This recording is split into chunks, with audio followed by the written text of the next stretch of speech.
ये हमारे जियोमॉर्फोलॉजी का लास्ट टॉपिक है, ढाल विश्लेषण या फिर स्लोप इवोल्यूशन। ठीक है, तो इसी के साथ आज हमारी जियोमॉर्फोलॉजी पूरी फिनिश हो जाएगी।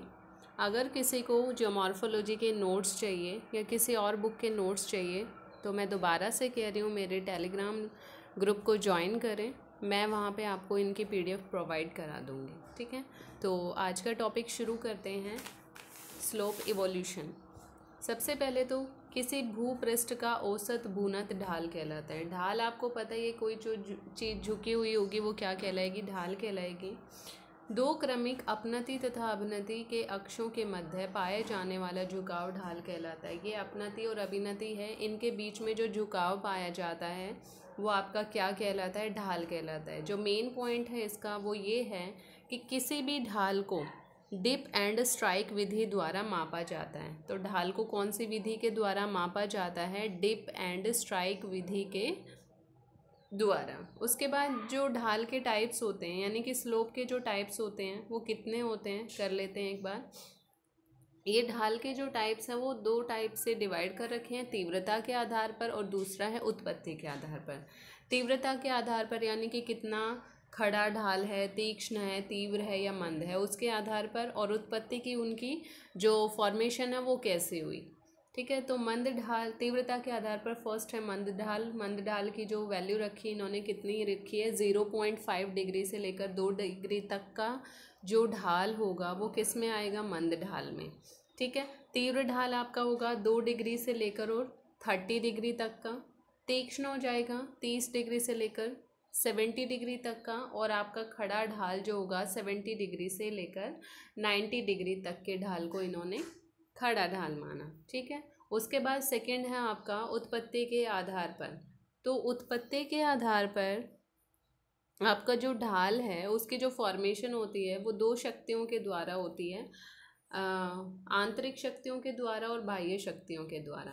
आंतरिक शक्तियों के द्वारा जिस ढाल की फॉर्मेशन होती है उसमें आएंगे वलन, भ्रंश, कगार, ज्वालामुखी, शंकु इत्यादि। और बाह्य के द्वारा जो आएंगे वो आएंगे पवन, नदी, हिमानी आदि। ठीक है, उसके बाद है ढाल विश्लेषण के सिद्धांत। जो इम्पॉर्टेंट पॉइंट्स हैं वो यहीं से शुरू होते हैं और क्वेश्चन भी यहीं से ज़्यादातर बनते हैं कि ढाल विश्लेषण के सिद्धांत किस किस ने दिया। क्वेश्चन ये पूछ लिया जाएगा, विलियम डेविस ने ढाल विश्लेषण का कौन सा सिद्धांत दिया? तो याद रखना, विलियम डेविस का ढाल ह्रास का सिद्धांत था। ठीक है, ढाल के ह्रास को इन्होंने माना था कि धीरे धीरे क्या होता है, क्योंकि लास्ट में इन्होंने बताया था संप्राय मैदान में कन्वर्ट हो जाती हैं चीज़ें, तो इन्होंने धीरे धीरे बताया था कि ढाल का ह्रास होता है। ठीक है, पढ़ते हैं। डेविस के अनुसार अपरदन चक्र की प्रत्येक अवस्था में अलग अलग गति से ढाल का निर्माण होता है। यानी कि जितना भी अपरदन का जो साइकिल होता है उसमें अलग अलग गति से ढाल का निर्माण होता है, लेकिन निर्माण के साथ साथ बाह्य शक्तियों द्वारा निरंतर अपरदन द्वारा ढाल की तीव्रता को कम करके ढाल में ह्रास किया जाता है। मतलब निर्माण तो हो रहा है लेकिन बाह्य शक्तियाँ इस पर फोर्स लगाती हैं और अपरदन करती रहती हैं, तो इससे जो ढाल का ह्रास भी होता रहता है साथ के साथ। तो ये बात बोली थी आपके डेविस ने। उसके बाद हमारा नेक्स्ट जो आता है वॉल्थर पैंक का ढाल विस्थापन का सिद्धांत। पैंक ने कौन सा सिद्धांत दिया था? ढाल विस्थापन का सिद्धांत। ये देखिए पिक्चर्स में भी कुछ आपको दिख रहा होगा। तो इन्होंने क्या बताया पैंक के अनुसार अपरदन चक्र की प्रत्येक अवस्था में मात्र ढाल की ऊंचाई का ह्रास होता है, ढाल की तीव्रता का नहीं। मतलब कि इन्होंने क्या बताया, ऊंचाई का ह्रास होता है, वो कितना तीव्र है उसका ह्रास नहीं होता है। अर्थात प्रत्येक नया बनने वाला ढाल पुराने ढाल को विस्थापित करता है, जिसके ढाल की तीव्रता अप्रभावित रहती है। जैसे कि इन्होंने बताया ये पहला ढाल है, ये यहाँ पे ख़त्म हुआ, फिर दूसरा शुरू, तीसरा, चौथा, पांचवा, इस तरीके से चलता रहता है। तो इसका इसके ऊपर तीव्रता के ऊपर कोई प्रभाव नहीं पड़ता। उसके बाद हमारा है एलसी किंग का ढाल विकास का सिद्धांत। किंग ने ये देखिए ढाल के विकास की अवस्थाएं बताई। सबसे पहला जो इन्होंने ढाल माना है वो है उत्तर ढाल। ये देखिए ऊपर, ये जो फर्स्ट ढाल है इन्होंने माना है उत्तर ढाल। ये क्या कहते हैं, प्राय पर्वतों के शीर्ष भाग में पाया जाता है तथा इसका क्रमशः अपर्दन द्वारा ह्रास होता रहता है। कि मतलब कि जो उत्तल ढाल है कहाँ पर पाया जाता है, पर्वतों पर पाया जाता है और इसका अपर्दन होता रहता है। फिर सेकंड इन्होंने बताया मुक्त ढाल, एकदम खड़ा ढाल जो अवसाद मुक्त होता है तथा क्रमशः अपर्दन द्वारा पीछे की ओर विस्थापित होता रहता है। मतलब कि ये खड़ा ढाल होता है, ये एकदम देखिए सेकंड स्टेज में एकदम खड़ा ढाल है और पीछे की तरफ विस्थापित, यानी कि ये थर्ड स्टेज में आके विस्थापित होता रहता है। इसमें भी अपर्दन बना रहता है। थर्ड है आपका रेखीय ढाल, उत्तल ढाल तथा मुक्त ढाल के अपर्दन से प्राप्त अवसादों के निक्षेपण से निर्मित। यानी कि जब ये वाला ढाल है और ये वाला ढाल है ये ख़त्म हो जाते हैं तो इनसे जो भी निक्षेपण बचा, यानी कि जो भी डिपोजिशन हुआ वो थर्ड ढाल में आ जाता है आपका। तो उससे जो ढाल बनता है आपको उसको बोला जाता है रेखीय ढाल। और उसके बाद है फोर्थ ढाल आपका अवतल ढाल, अपर्दन निक्षेपण की संयुक्त प्रक्रिया। वही आपका रिवर वाला वर्क लग जाएगा। अपर्दन और निक्षेपण की संयुक्त प्रक्रिया द्वारा जो ढाल निर्मित होता है वो कौन सा होता है, अवतल ढाल। ये लास्ट में आपका अवतल ढाल माना इन्होंने, लास्ट स्टेज है ये इसकी, ठीक है। उसके बाद है फिर किंग ने अपने सिद्धांत में जलवायु को अति महत्वपूर्ण कारक माना है। कि जो एलसी किंग है, ये पॉइंट आप याद रखना, उन्होंने जलवायु को अति महत्वपूर्ण कारक माना। उसके बाद लास्ट है प्रोफेसर वुड का समानांतर ढाल विस्थापन का सिद्धांत। वुड का क्या था, समानांतर ढाल विस्थापन का सिद्धांत। तो जो हमने इससे पहले जो टॉपिक किया था कि समुद्री लहरों द्वारा बनने वाली शिलाकृतियाँ, ये पूरा का पूरा उसी के ऊपर डिपेंडेड है।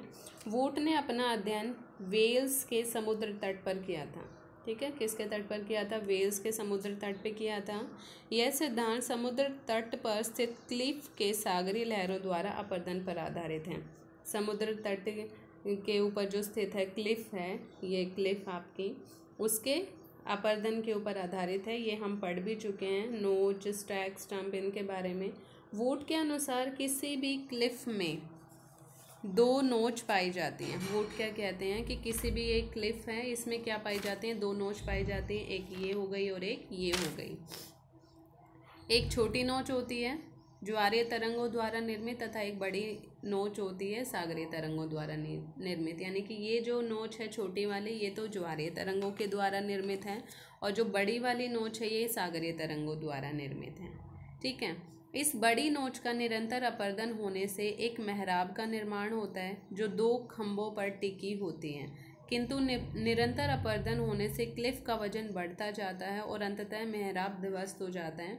लास्ट में हमने पढ़ा था मेहराब, यानी कि ये जो छत है ये धीरे, इसका तो अपर्दन होता रहता है, धीरे धीरे क्या होता है वो हवा बाहर निकलने की कोशिश करती है, एक होल बना लेती है, एक आवाज़ के साथ बाहर निकलती है। तो धीरे धीरे क्या होगा, इसके ऊपर जो हमारी ये नोच है इसके ऊपर प्रेशर पड़ना शुरू हो जाता है, क्लिफ के ऊपर वजन बढ़ जाता है और लास्ट में क्या होता है, जो मेहराब की जो छत है आपकी, ये वाली जो छत है पूरी तरीके से टूट जाती है, ध्वस्त हो जाती है, ठीक है। तथा इससे स्तंभ सागर में खड़े रह जाते हैं। और फिर क्या होगा, छत तो पूरी तरीके से टूट गई, अब इससे बने हुए जो स्तंभ थे आपके वो सागर में एज इट इज़ खड़े रह जाते हैं। स्टैक और स्टंप छोटा है, जैसे कि ये स्टैक और स्टंप, यानी कि यहाँ पे ये क्लिफ थी, यहाँ पे क्या हुआ, ये नोच है, धीरे धीरे ये यहाँ पे देखिए, दोबारा बताती हूँ मैं, ये तो नोच है आपकी, ये क्लिफ है। लास्ट में ये छत जो है पूरी तरीके से टूट जाती है और इनके जो ये छोटे छोटे स्तंभ वो पिलर्स खड़े रह जाते हैं, छत टूट जाती है पूरी तरीके से। जो स्टैक हैं वो थोड़े बड़े वाले स्तंभों को बोला जाता है, स्टंप बोला जाता है जो छोटे वाले स्तंभ हैं, ठीक है। तो इस तरीके से आज आपकी जियोमॉर्फोलॉजी भी ख़त्म हो जाती है। अगर कोई डाउट है किसी भी टॉपिक में तो आप मुझे कमेंट बॉक्स में कमेंट कर सकते हैं। एंड आज की क्लास को ओवर करते हैं, इसके साथ हम दूसरे बुक को शुरू करेंगे। तो thank you so much, have a good day.